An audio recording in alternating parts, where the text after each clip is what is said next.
Let's get some more reaction from Capitol Hill. Joining me now is Democratic Congressman Raja Krishnamoorthi. I've covered a lot of administrations. I covered a lot of top-level state visits, meetings, summits, etc. I have not seen two adversaries shout at each other like that in a meeting. But here you have a U.S. president next to a U.S. ally defending itself against an ongoing Russian invasion, getting lectured to, berated. What was your reaction to witness that? It was shocking. I think that, the person that celebrated today is Putin. We just ended up siding with a communist dictatorship over a freedom-loving democracy. And that makes all of us less safe, Jim, because it emboldens Putin. It makes him think that, when the U.S. Helps a friend or partner, an ally, that, maybe we'll only be a fair weather friend. And that will potentially allow or enable or encourage him to attack others, in which case it might involve a NATO ally, and then, American troops could be involved. What happens now? You have a U.S. senator openly calling for the elected leader of a country under attack to step down. What's your reaction to hearing that pressure, in effect, to interfere, right, in Ukraine's politics? Well, that's not going to happen. And as you know, the Poles in Ukraine support Mr. Zelenskyy. But putting that aside for a second, I think we have to, right now, Trump and Vance and Zelenskyy have some personality issues. We have to put the interest of the United States above everything. And that is, we have to get to a negotiated agreement with regard to Ukraine. The other party that is looking at today's exchange in the White House is China. And Xi Jinping and the CCP, the Chinese Communist Party, they are also looking at this very carefully, and they're also celebrating. And they're thinking, you know what? What if we were to move on Taiwan? How would the United States act or behave or conduct itself with regard to Taiwan? Would it do the same thing to Taiwan that it's doing to Ukraine?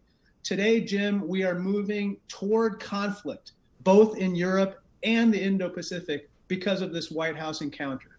Yeah, in my coverage over the last several years, travels, including to Taiwan, I have not met a single official military commander who did not make a connection between Taiwan and Ukraine. I want to quote from a statement you posted on X following this meeting. You said that our president, speaking of Trump, would rather curry favor with Vladimir Putin and the Kremlin and echo Russian talking points. Is that what you saw here? Do you think this was a deliberate effort by Trump to cozy up to please in some way the Russian president?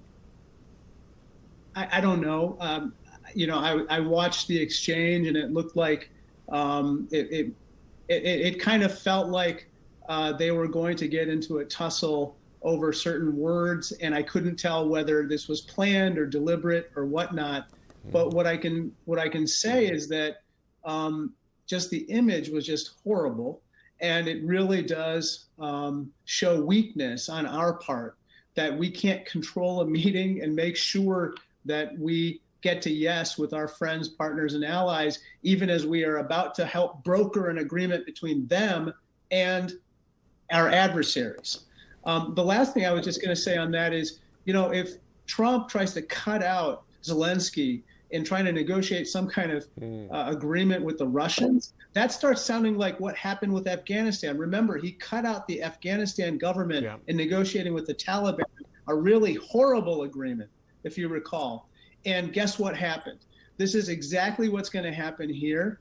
And this could be, Trump's Afghanistan. He has got to put, cooler heads have got to prevail. Rubio, Waltz, others have got to get into this and basically say, look, this is not about personalities. It's about the security of the United States. Let's get back to the table. Let's hammer something out.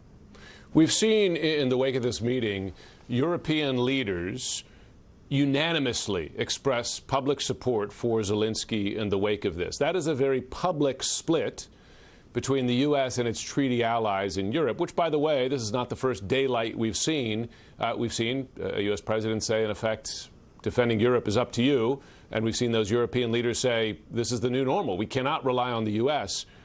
Is that a bridgeable gap? Or is Trump here creating a rift, a break with some of America's closest allies?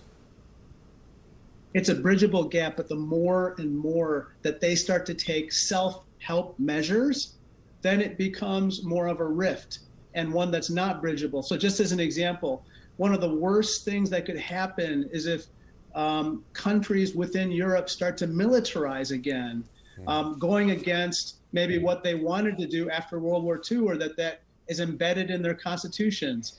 It would be the same as what's happening, for instance, in South Korea and Japan, where we see voices calling for nuclear weapons because we just look less reliable. They don't think that the nuclear umbrella is there for them. And the worst thing in the world that could happen in Europe is for Germany to change its constitution or do things that could remilitarize, and then you have bigger problems on our hands. So I think we need to step back, get the personalities out of this, and get the adults at the table and bring things back together. Congressman Raja Krishnamurthy, thanks so much for joining. Thank you so much.